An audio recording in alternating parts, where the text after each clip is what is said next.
Бүгін 10 шілде 2025 жыл. Міне мен Байқадамнан қазіргі Саудакент ауылындағы қара шаңырақтан ата-енемнің біраз заттарын алып кеп жинақтап жүргем. Біраз заттарымды Бақытжан қайным әкеп берді көлігімен. Біраз заттарды өзім әкеліп жүрдім барған сайын. Солай ата-енемнің қолданған біраз заттары жинақталып қалды. Сол жинақталып қалған заттардан үй мұражайымнан бір бұрыш арнағым келді. Негізінде қазақта келін қайын жұртындағы үлкен кісілердің атын атамайды. Менде сондай салт дәстүрді ұстанған келінмін. Бірақ ата-енем туралы, қайын жұртым туралы кітап жазып, мұражай ашып жатқандықтан өзімді журналист ретінде, музей қызметкері ретінде есептеймін. Ал журналистердің арасында әйел еркек деп бөлінбейді. Келін, өйткені ол жерде барлық нәрсені фактпен айту керек. Өйткені ол тарихта қалатын нәрсе болғандықтан атын атамай сөйлесең, ол болашақта бәрі шатасып кетуі мүмкін. Сондықтан да барлық адамдардың атымен атауға тырысамын. Барлық нәрсенің өз атауымен атап айтуым керек болып тұр. Осы жәдігер менің енемнің өзінің қолымен тіккен сырмағы. Бұны қара шаңырақта отырған кенже қайнымның Бауыржанның келіншегі Зейнегүл берді. Өлшемі 2 метрде 4 метрдей болып қалады. Әбден қолданыста болған, бірақ сонда да бұл мен үшін өте қымбат дүние. Мынау сандық. Бұны Бақытжан қайным әкеп берді. Қара шаңырақта отырған Бауыржан қайныммен келіншегі Зейнегүл сақтап жүрген екен. Олар маған бұл сандықты менің қайнатамды асыраған Уәлибек атамыздың әйелі апамыз Бәтима апаның сандығы деп айтты. Оның бауырына менің Сегізбай қайнымды салған екен. Сонымен Бәтима апаны Сегізбайдың әжесі деп айтады екен. Міне сол Сегізбайдың әжесінің Бәтима апамыздың сандығы екен бұл. Мынау сандықша кішкентай. Бұны мен келін болып түскен кезден біздің үйде болды. Міне содан бері қарай мен бұл көтеріп жүрмін, тастамай ешерге. Бұл сандықты да мен кейін естідім қайныларынан. Бұл да жаңа Бәтима апамыздың сандығы деді. Бұның беті де темірден оюланып әрленген. Бетіндегі бояуларды 90-шы жылдары мен өзім бояғам. Бұның бетінде жазуы бар. 1952 деген. Шегемен оюлаған. Міне мына жерде 1952 деген міне. Ж деген 52-ші жылғы деген жазуы бар. Осындай көне сандықша. Сонда менің мұражайымның жәдігерлері осы ең бірінші осы сандықтан басталған. Осы сандықтан басталған. Ең бірінші жәдігерім осы. Содан бастап мен жинай бердім. Сонда мен 85-ші жылы күйеуге шықтым. Мен содан бері қарай осыны тастамай алып келатырмын ғой. Одан кейінгі мынау сандық, бұл таза өзімнің енемнің сандығы. Ата-енемнің балаларының барлығы сол үлкен енемнің қамқорлығында болған. Сондықтан да барлығы аналарын жеңге ретінде көріп, атын атаған. Жеңгені біздің жақта тәте дейді. Менің алдымдағы абысыным Сабира тәте деген, одан кейінгі түскен келін мен де тәте деп кеттім. Енемізді тәте деп кеттім. Ал қайнатамды барлық балалары Жәке дейді екен, содан бізде Жәке деп кеттік. Сонымен мен қайнатамды Жәке, енемді тәте деп атап кеттім. Менен кейінгі келіндер мама деп атады. Одан кейінгі келіндер апа деп атады. Кейін атын атап жүрген балалары да есейген кезде бәрі мама деп атайтын болды.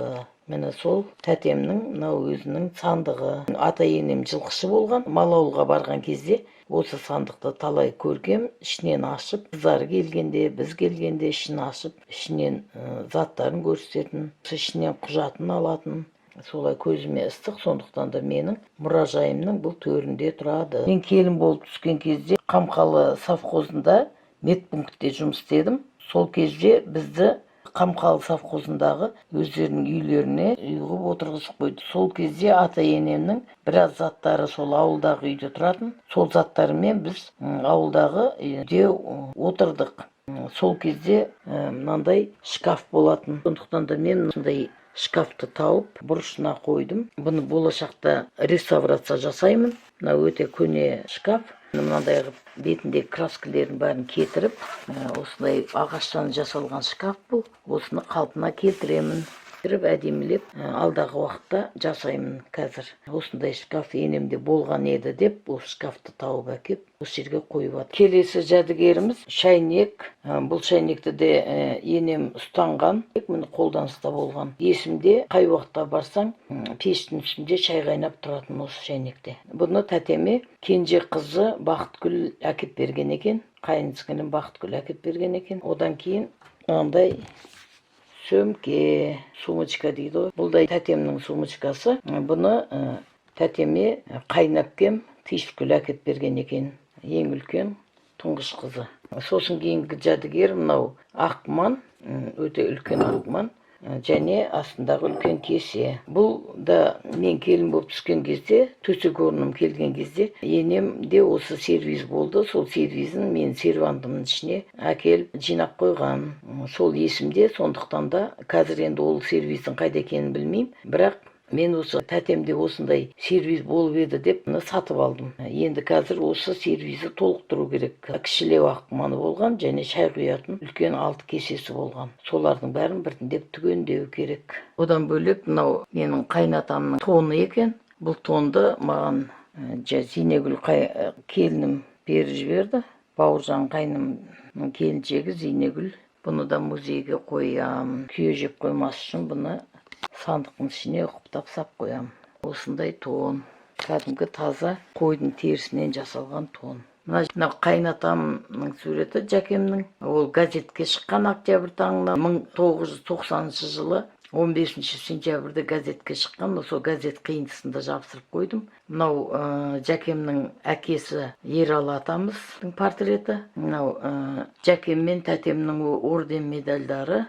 Үлкен атамыз Ералы атаның портретімен оның балалары 3 қыз, 2 ұл. Жәкем мен тәтем, мынау Әйшкен апамыз, менің қайнатамның қарындасы. Мынау менің қайнатамның әпкесі Руза апамыз бен Елеукен атамыз. Мынау менің қайнатамның кенженісі Арна Ағатай мен Гаухар тәтеміз. Мынау менің қайнатамның қарындасы Береке тәтем мен Аманбай ағамыз. Одан бөлек қайнатам мен енемнің құжаттары.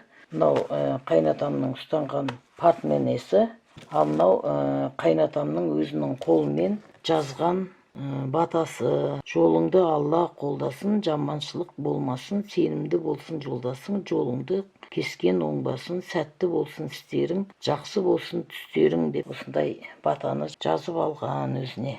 Соңында аумин деген. Менің қайнатам Бейбіт пен қайыненем Төлентайдың бала шағасы. Мынау үлкен ұлы Ұзақбай Сабира келіншегімен. Мынау қайынәпкем Түйіскүл, мынау Марқабай және мен. Мына жерде Сегізбай қайным, Сейсен қайным, мына жерде Света қайынсіңілім, күйеуі Саянмен, мына жерде Бақытжан қайным, келіншегі Елмирамен, мына жерде қайынсіңілім Бақытгүл, күйеуі Жеңіспен, мына жерде қайным Бақтыбек, келіншегі Нұргүлмен, қайным Бауыржан, келіншегі Зейнегүлмен. Міне әзірге қолдағы бар затпен осындай ата енеме арнап музейден бұрыш аштым. Енді Алла қаласа алдағы уақытта тағы да олардың қолданған заттары, бұйымдары шығып жатса, әкеліп осы бұрышты үлкейте беремін. Міне тағы да мынандай кілем бар. Бұл да менің қайын жұртымның кілемі. Бұл кілемді маған кенжеш тәте берді. Бұның өлшемі 1,5-да 2,5 метр ғой деймін. Шағын кілемше. Бұл кілемшені мен тазалап жуғызамын. Арнайы кілем жуатын жерге. Сосын кейін арнайы ilмектер жасап, мына диванның тұсына, мына қабырғаға іліп қойсам ба деген жоспарым бар. Бұл да кенжеш тәте келін болып түскен кезде өздерінің қара шаңырағында тұрған сол кезден келе жатқан кілем екен. Бұл қайнатамның туыс ағайындарының қара шаңырағындағы кілем. Барлығының толық мәліметтер менің кітабымда болады.